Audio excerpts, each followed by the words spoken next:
Part 6. Hi, this is a new video in the home birth series. Today I'll tell you about the practice of hand washing, a revolutionary discovery.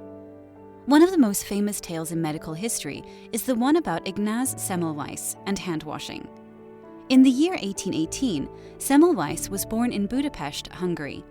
He was a doctor who became determined to stop the tragedy of infant and maternal deaths from puerperal fever after seeing a high rate of maternal mortality in the Vienna General Hospital. Admission to the clinics for delivering a baby involved entering the two clinics on alternate days, so a randomized controlled trial was produced by accident rather than design. From 1840 to 1846, the midwives' clinic had a maternal mortality rate of just 36.2 per 1,000 births, compared to the first clinic's rate of 98.4 per 1,000 births. Nearly all maternal fatalities were due to puerperal fever. This discovery led Semmelweis to wonder if cleanliness had anything to do with the spread of puerperal fever and the deaths of the hospitalized women. After a few experiments, he came to the conclusion that the medical staff members who hadn't washed their hands had contaminated the dying women. Thus, he emphasized hand hygiene as a fundamental principle of contemporary medical practice. In 1847, Semmelweis originated a policy within the hospital that required doctors and medical students to wash hands with a solution of chlorinated lime, calcium hypochlorite, between autopsies and childbirths. The mortality rate dramatically decreased to below 4% after only a few months of implementation, a decrease of more than 1/3. This groundbreaking idea demonstrated the value of cleanliness and disinfection in medicine and was a crucial advance in preventing maternal deaths from puerperal fever.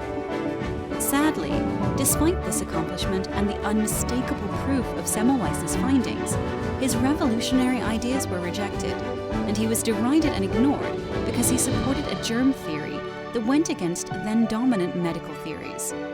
He was forced to resign from his position after his papers were met with a great deal of hostility. Despite his untimely demise in 1865, subsequent research and discoveries began to verify the findings of Semmelweis, and eventually, his contributions to hygiene were widely acknowledged by the medical community.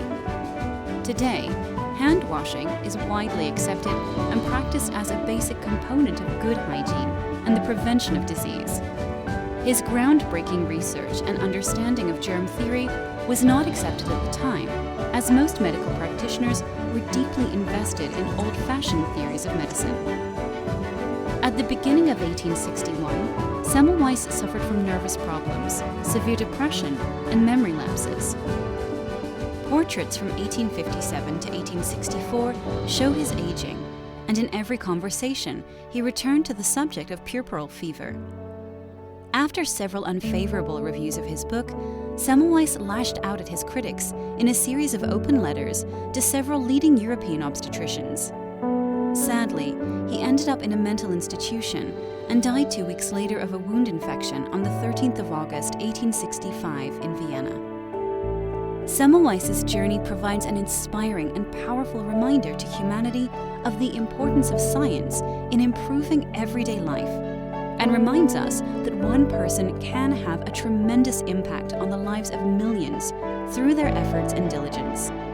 Ignaz Semmelweis is fondly remembered as the savior of mothers for his courageous and dedicated efforts to keep mothers safe and healthy, and his legacy lives on. Stay healthy and monitor your baby. Thanks for watching.